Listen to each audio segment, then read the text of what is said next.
Hey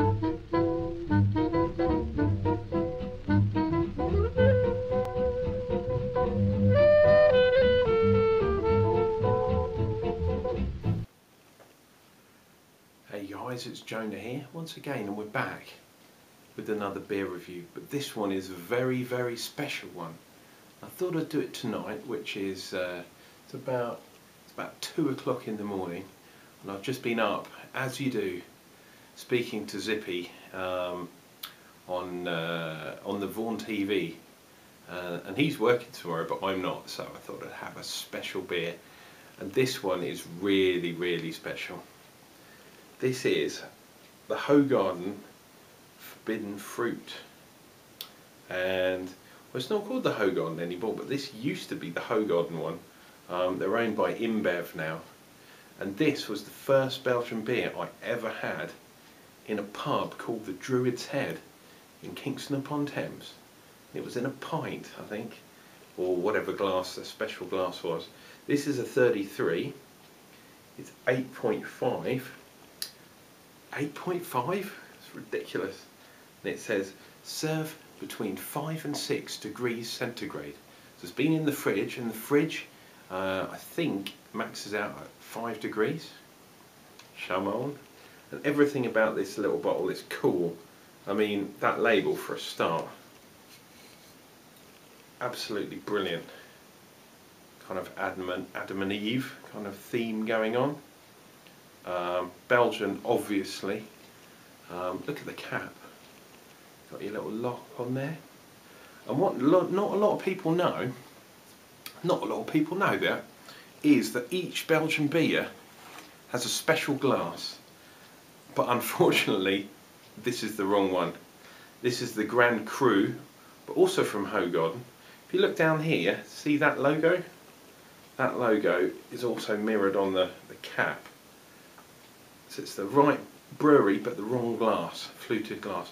I did have a glass for this that I liberated, must be 20 years ago from the pub, and but God knows where it is. I think it's in storage. I'm sure I've still got it, but I've got a Hoegaarden glass, so that's all that matters. Let's see how lively it is. Not too bad. That's good. Now the Forbidden Fruit. It's a Weiss beer, but it's a fruity Weiss beer, so it's very different. And as I say, this beer and me have a history together. And I think the first time I drank it, I didn't really get on with it, to be honest. But hopefully things will be different tonight.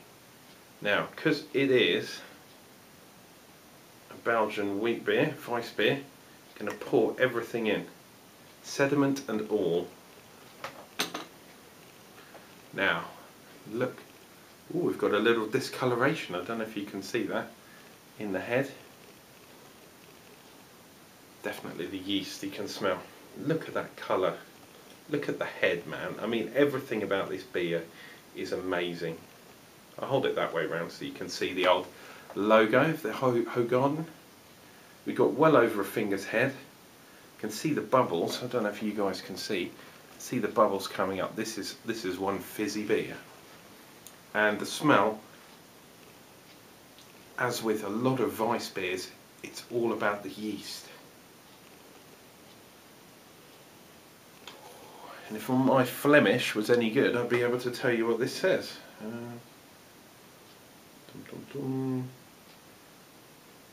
My French is alright, but this goes a bit beyond me. If you want to find out about the Forbidden Fruit, the recipe and all that kind of stuff, look it up. But I'm going to enjoy this beer. It's not quite dark enough at the moment, but I'll do this just for the review.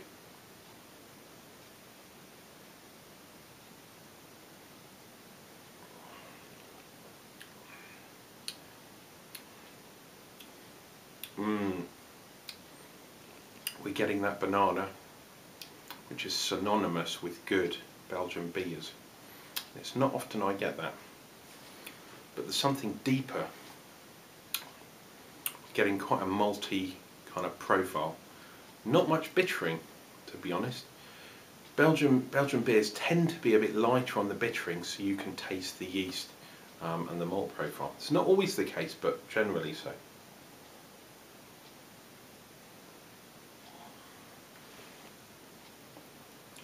And for an 8.5% beer, very, very smooth. I'm also getting lychees. There's that banana again. Something else there, like a smoky, kind of a smoky wood.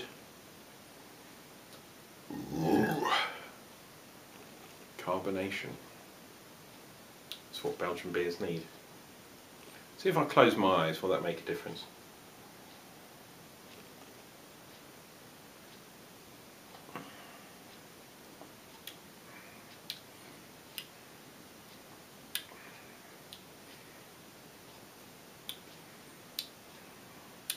Green, something green.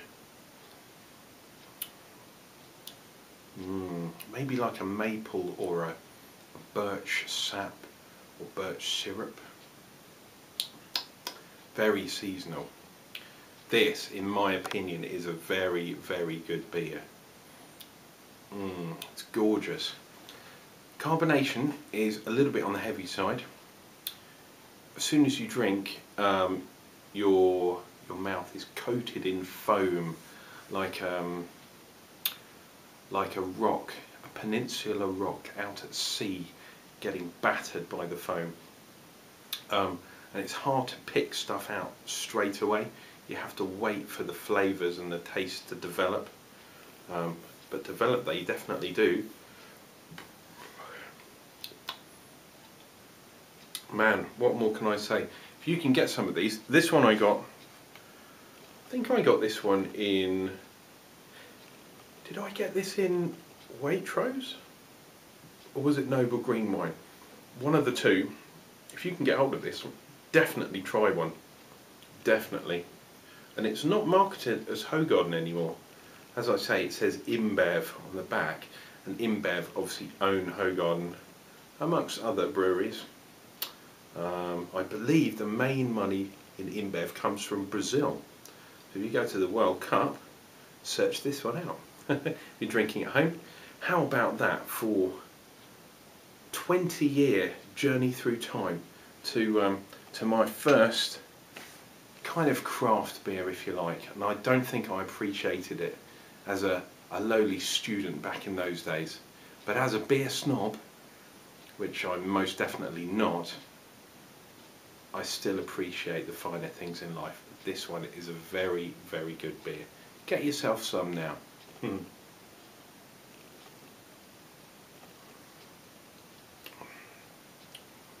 This has been Unclejona, taking you for a voyage through another beer review. Hoegaarden Forbidden Fruit. If you can get some. If not, subscribe to my channel, click like for this video, and we'll see you next time with more craziness, more reviews, and more late nights. Cheers and beers, guys. We'll see you soon.